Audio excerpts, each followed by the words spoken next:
Hey guys, here we are again. Today I've got a new book, the Disney Bedtime Favorites. The first story in it is Bedtime for Max from Disney Princess Tangled, also known as Rapunzel, but whatever. It was a beautiful day, a beautiful morning in Corona. Everyone was enjoying the day. Everyone, that is, except for the captain of the guard, Maximus. Max was hard at work, patrolling the streets for troublemaking evildoers. Troublemakers and evildoers. I am so sorry. Is it just me, or does Max look strange? Flynn asked Rapunzel as they strolled through the town. Rapunzel studied Max. He had dark circles under his eyes, and his normally neat mane was messy. You're right. He looks like he hasn't slept in weeks, she said. Flynn and Rapunzel found Max's second in command and asked him what was wrong with their friend. The captain has been so worried about doing a good job, the guard said, that he hasn't been sleeping. No matter how many guards we put on duty, he insists he needs to stay on patrol. Rapunzel was worried. Refusing to sleep couldn't be good for Max. You know what this means, she told Flynn with a knowing look. Plan time? Flynn asked. Plan time, Rapunzel agreed.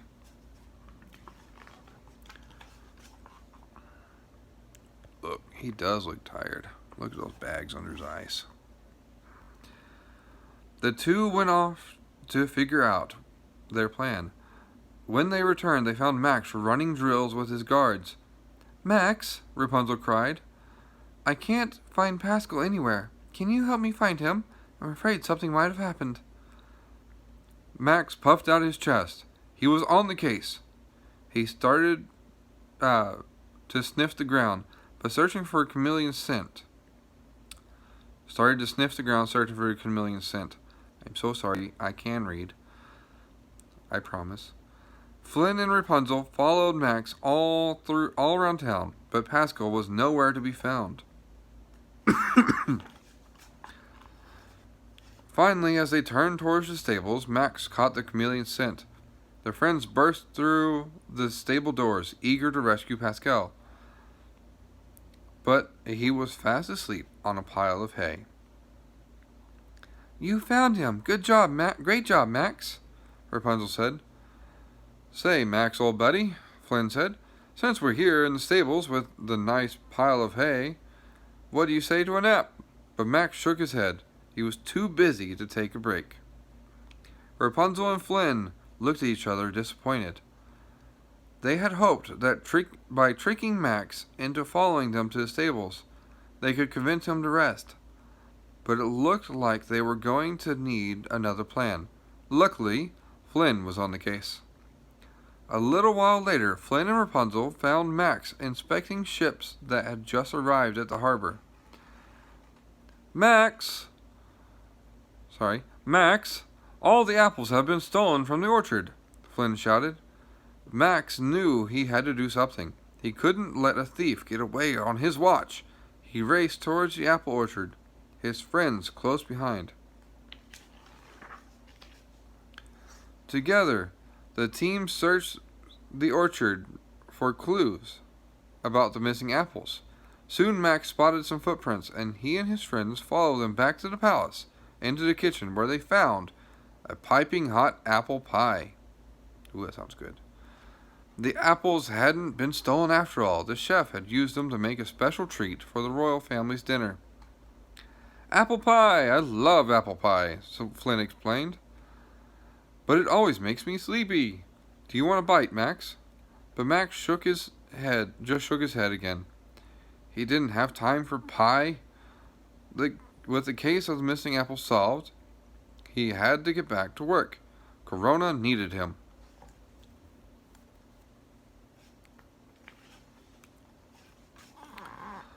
Disappointed, Flynn looked at Rapunzel. He had been sure that his plan was going to work. Maybe we can tire him out enough that he has to sleep, Rapunzel suggested. We just need to make him run around for a while. Suddenly, she had an idea.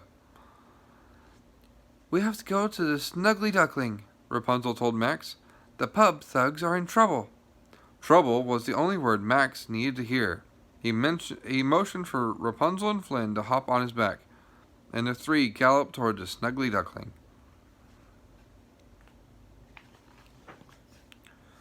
Max burst into the Snuggy Duckling. He scanned the tavern looking for troublemakers, but everyone was gathered around the piano singing and laughing. Max looked at Rapunzel and Flynn, confused. No one was in trouble. With a sigh, he turned to leave. Wait, Max! We're sorry we lied to you. We were just worried. The truth is, we've been trying all day to make you rest, said Rapunzel. We were just trying to help, Flynn added. You do need a break, Max, Rapunzel said. Can't you just stay for one song? Max was touched that his friends cared enough to spend the day trying to help him. With a whinny, he agreed. One song couldn't hurt.